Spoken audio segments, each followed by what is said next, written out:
Good to have you back with us here on New Day. Online posts linked to the mother of the Oregon college shooter reveal a window into her son's his mental state. They shared a passion for guns. Those posts are shining a spotlight on that mother's bond with her son, specifically over guns, and how it could have played into the gunman's troubled history.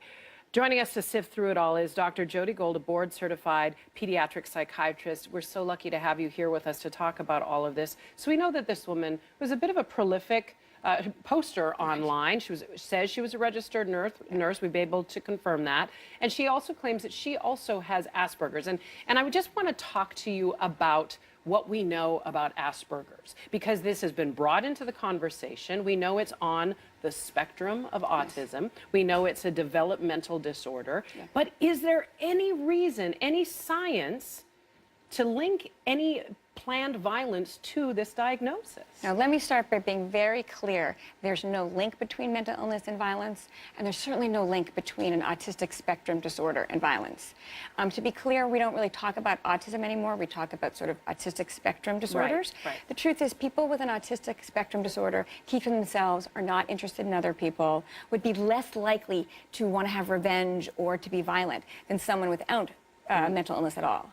Now, people with autistic disorders may be very focused on interests. Often they're focused on trains or subways, and he could certainly be very focused on guns. So that may explain the interest.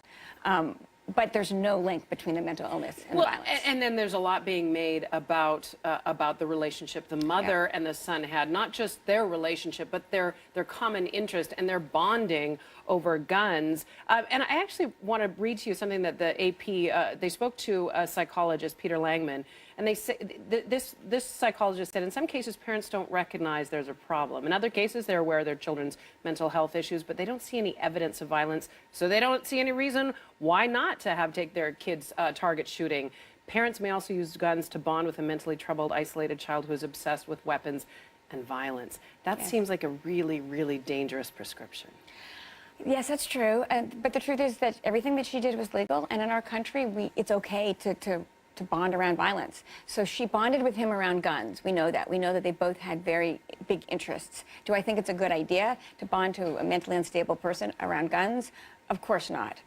Is it something that somebody with this diagnosis, I mean, the common sense would say somebody with this kind of disorder, they shouldn't even have access to guns?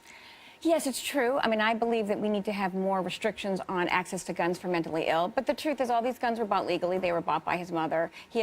I think Asperger's is sort of not the issue here, because I don't think Asperger's is related to anything that happened in this violence. I do think we need to think about mentally ill and violence, but the truth is it's about accessibility of guns in the home. Well, and it's a very good point to make, because also this was a man of 26 years of age. This was not somebody under 18 where the parents have a little more sway or authority over. And that brings up a very important conversation. If you have someone that is under your care, because obviously this was a young man living with his mother, had a close relationship with his mother, what kind of responsibility do you bear, and how does that weigh against that person's individual rights when it comes to mental health issues? So this comes up every time I come on air to talk about these shootings, what the responsibility is for an adult child.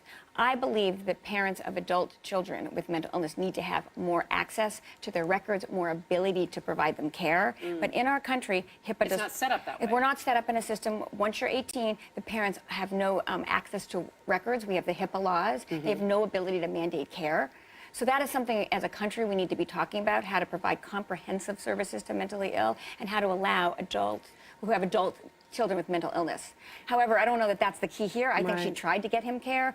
We heard about him trying to hospitalize She voiced her frustrations too.